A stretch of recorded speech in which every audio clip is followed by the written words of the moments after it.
Hey YouTube, how's it going? Kevin Cleary here with a knife video for you. Today I want to do a video response to the very cool story that Knife News has done, asking people. They put out a question to where people could respond. There was no limit to the number of knives you could list in your response, but this is the question they asked. List the knives that you think should never be discontinued. They got about 400, a little over 400 people responded, and what they did was they took the top 25 knives that were mentioned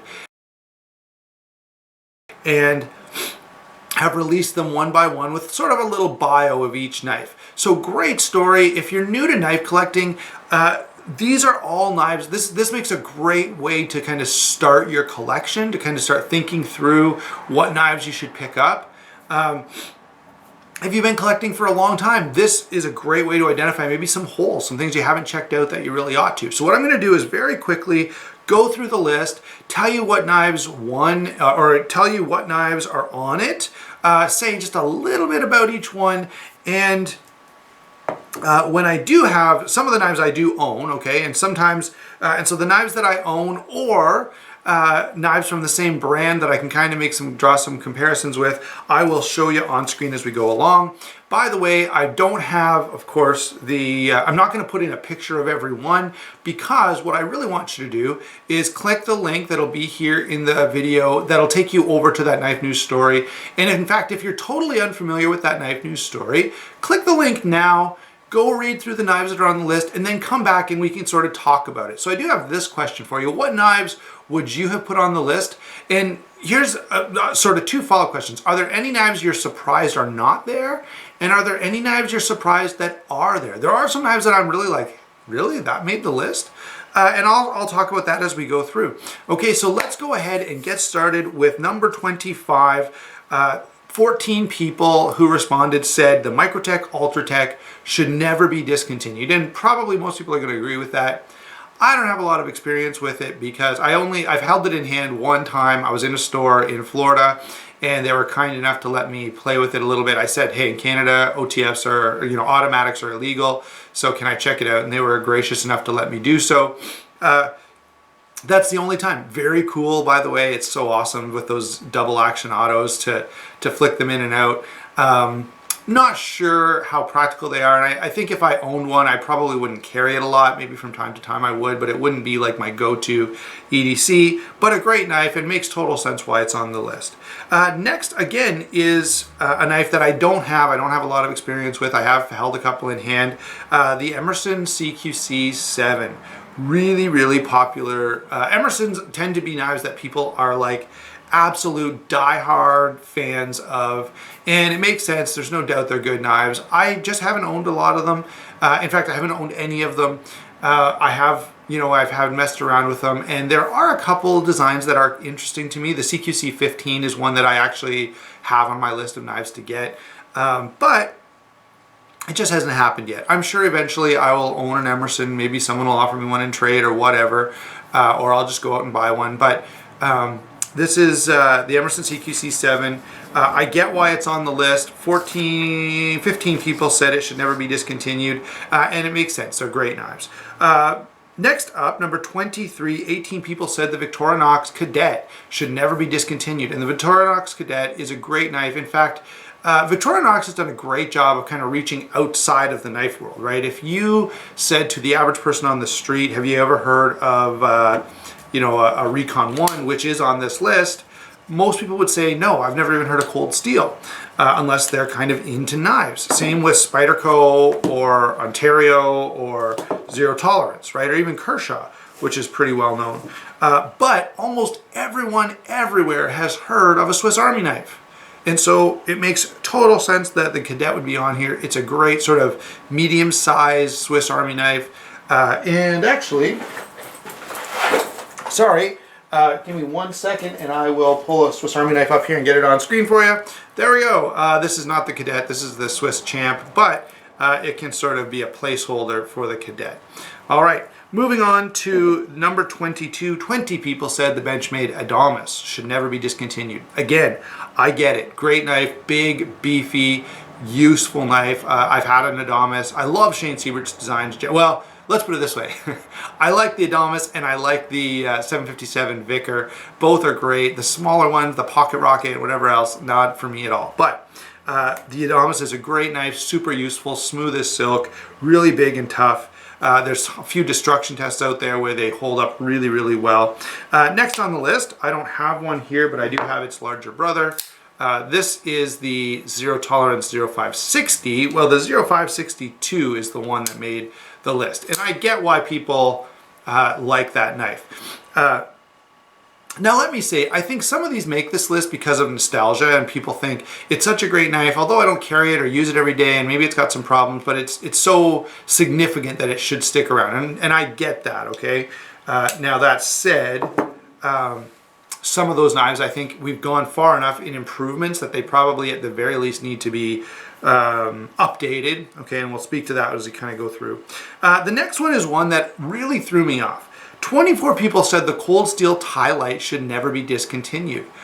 I don't know, man. I've looked at the Tie Light. I've never held one in hand, but they are not. It is not a knife that excites me in any way. Okay, they seem really thin. They seem really long. The blade shape is kind of ugly.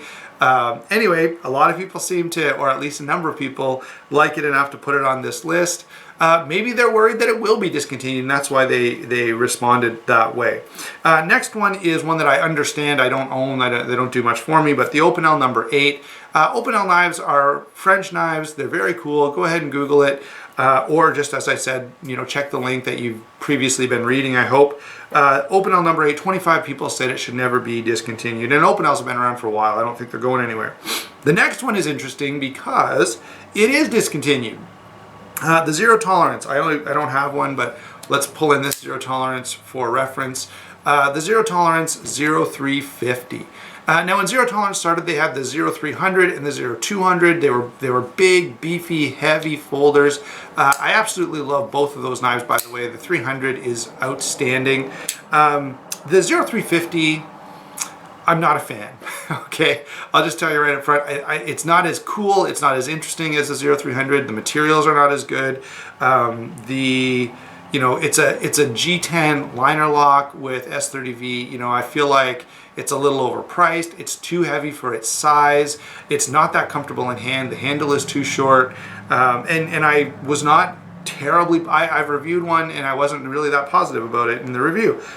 Really, really popular knife, and I kind of don't get it, but maybe anyway, I know it's been incredibly successful for Zero Tolerance, and I feel kind of bad about that because it got them to kind of move away from the 0300, which I feel like the 0300 is like the heart and soul of Zero Tolerance. And the 0350 was like a compromise from that, and they've just continued down that road, becoming less and less hardcore as they go. Anyway, they've got some great knives still, and I love some of the stuff from ZT this year, but I do feel like the 0350 was like a watershed knife for them, where they realized when they shrunk it down a little bit, it sold like crazy, and they said, let's kind of move away from these larger, more tactical, overbuilt knives, which is a little bit sad to me. Cold Steel Voyager. 30 people said the Voyager should never be discontinued, and I totally agree. Great knife, extremely good value, tough as nails. I have a friend who, and I've recommended the Voyager to a lot of people, but a friend of mine asked about some knives and ended up buying the 4-inch Voyager, which I've reviewed on my channel. Great knife. Next, 41 people said the Case Trapper should never be discontinued. And this is one that I think is a nostalgia pick, okay? Great knife, and a lot of us are introduced to knives by our parents, our grandparents, and a lot of those guys who were carrying pocket knives over, in the last few years carried a small case pocket knife. And those knives, those Case Trappers, are great knives, and I definitely think they deserve to be on the list, and I don't think there's any concern about them going anywhere. In fact, I think they're pretty popular, and they're going to stick around for a long time. Next up is an absolute modern classic, the Rat Model 1. 43 people said it should never be discontinued, and I don't think it will be. This happens to be the D2 version with the carbon fiber laminate scales. Great knife. This knife, in fact, let me say this. I've carried a Rat 1 so much that, you know, before I was really, you know, when I only had maybe 10 knives or something, I liked knives, but I wouldn't consider myself a collector, and I wasn't doing YouTube or anything like that. I carried the Rat 1 so much that a lot of my pants actually ended up getting wear marks in this exact shape in the pockets from this being down in the pocket all the time. All right, so Rat 1 makes total sense. Mini grip Tillian, 53 people said the mini grip should never be discontinued. I was not one of those 53. I've held mini grips in hand. I find them too small. I find they don't flick easily because of the size in hand. The blade shape I'm not that crazy about, but I know a lot of people really like it. And a lot of people like smaller knives than I do. That's, you know, I've talked about my own biases before in just yesterday or the day before's video. So the mini grip is not one that excites me too much. However, the next one is one that I really, really like, and, you know, have been singing the praises of for a while. Manix 2, great knife. I have the Manix 2 XL. It's the one that I've kept in my collection, but I have had all of the other versions of the Manix. I've had the lightweight. I've had the actually, I've had the lightweight in BD1 and S110V, and I've had the Saber Ground G10 Manix, which is my favorite one of the small size Manix. Overall, this is my favorite, but great knife and fairly good value on this. A lot of knives that have similar construction and materials end up costing more. If you want a really good knife for a fairly reasonable price, the Manixes are a great option, the lightweight or the G10. Now, I prefer the full stainless steel liner G10 version, but maybe you would like something a little lighter. Either way, great knife, Manix 2. CRKT M16. This was a surprise to me, honestly. I think it's a great knife. I know people like them. CRKT has done a couple special editions of this knife, which probably indicates it's a pretty good seller for them. Maybe it's their best seller. I would be curious to know that. But I was a little surprised that it's on the list because they just don't seem that popular. They don't seem to have like a real cult following the way other knives do. Next one is no surprise at all. The next few are actually no surprise at all. The Kershaw Skyline, wildly popular. Again, this is one that I feel like is on the list for nostalgia. I think the Skyline is a great knife, but it just needs an update. You know, they could do it just a little bit better, and I think that they should. Next is the Kershaw Blur. Again, extremely popular knife. There are tons of variations, and there are knife collectors out there who like just collect Kershaw Blurs. Really, really good knife. Total win. Highly recommended knife if you like assisted opening knives. So yeah, totally get why the Kershaw Blur is on the list. Next up is a knife I do have. This is the Cold Steel Recon 1, and yes, this deserves to be on this list as far as I'm concerned. Of course, I wasn't the only one asked, but this is a great knife, and it's actually become a real standard for me.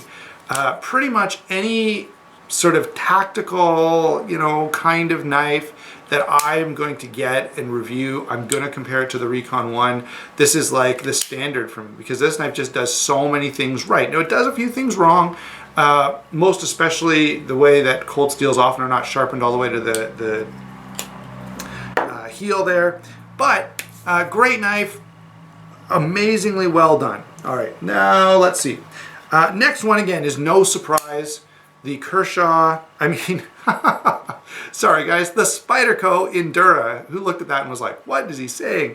Spyderco Endura, number 8. 70 people said the Endura should never be discontinued. And again, I say I agree with that. Just a great knife. Pretty well a modern classic. I don't have the standard FRN version, but I do have this one and I do love it. Next is, again, one that we totally understand, and I could definitely see why this is on the list. The Sebenza 21. 75 people said it should never be discontinued, and I don't think it will be. Such a great knife. Now, I don't use it, you know, so many reviewers kind of treat the Sebenza 21 as their standard by which all other knives are measured, and that's fine for them. I'm not that, you know, I feel like it could be a little better in hand. I don't know. It's not my favorite knife, but I do really like it, okay? Next up is the Leek. Don't have a Leek, never owned a Leek. I just feel like they're a little bit too small. 76 people, though, said it should never be discontinued. Now, I think, again, this is a nostalgia pick. Next up, the Benchmade 940. Again, a much loved knife. If you want to watch some reviews where, you know, people just fawn over this thing, watch Benchmade 940 reviews or Sebenza 21 reviews. Okay, people love those knives, and I get it. They're both great knives. I've had a Benchmade 943. I've played with lots of 940s. You know, I've had them in hand in stores, and I've even thought of buying one, but I just haven't done it yet. Maybe someday I will. I'll take one in trade or whatever, because I do think it's a good knife. And totally deserves its place on the list. Next up, let's get the Spyderco back. We have sort of the smaller brother to this knife, this Spyderco Delica. By the way, there's also titanium Damascus Delica, which, you know, sometimes I've thought before that maybe I should get it so I have like a matching pair, but I don't know. The Delica is just a little too small for me, and I'm sure if you've been watching even this video, or if you watch my channel at all, you know that you know, if it's under 8 inches and if the blade's under 3.5 inches, it's probably one I'm going to skip. Delica though, very popular, not surprised at all. Next, Benchmade Griptilian. Again, it's been around for a while, probably Benchmade's best seller. It has recently been upgraded to G10 with standoffs, G10 scales with standoffs, a more traditional, you know, modern folder construction with 20 CV steel. Now, here's my take on that. I think that Benchmade should just scrap the normal Griptilian and go to the G10 for everything. All right. Not sure if it's ever going to happen, but it would be really cool if it did.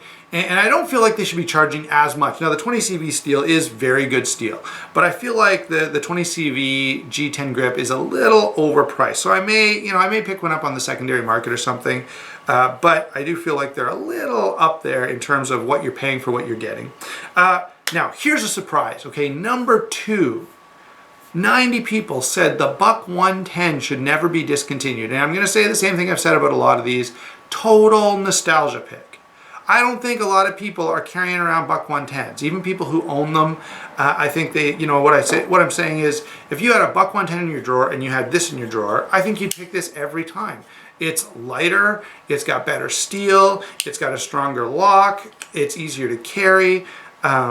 You know, and it does all the same stuff. Okay, so I think the Buck 110 is a total nostalgia pick. Not that there's anything wrong with that. And it kind of makes sense, but I just, you know, it's sort of like, is this really, I don't know. Can you really justify it? And I guess Buck's selling them, so if they're making money, they should keep making them. Finally, the Paramilitary 2. Number 1 on the list. No surprise at all. Probably... out of all the knives we've talked about, I think in any list that's gauging the popularity of folding knives, the Para 2 is going to be number 1. You know, I think I can pretty conservatively suggest that this is the most popular modern folding knife, and I think it is with good reason. Okay, is it perfect? Nah, there are some places, there are some points that are not totally ideal, but it's a darn good knife. It does a lot of things right. That people really like to see. So there's the list and kind of my response to the list. I will say this, kind of wrapping up. I think some of these are here, as I say, for nostalgia and could really do with an update. Knives like the Leak and the Blur, great knives, but the Skyline again. The 0350, all of those are great knives. I don't know why I happened to mention all Kershaw's, but I didn't mean to. Let's throw the Benchmade Griptilian on the list as well, just to mix it up a little. I think all of those are great knives. They could just use a slight modernization, you know, do like a Leak 2 or a Blur 2 or a Blur updated model or whatever. Anyway, that's the list. I would love to, again, remind you to list the knives that you think you're surprised are on the list, the knives you think that are surprised that are not on the list. I don't know why I couldn't get that sentence out. And of course, make sure that you like and subscribe to the channel. Talk to you soon.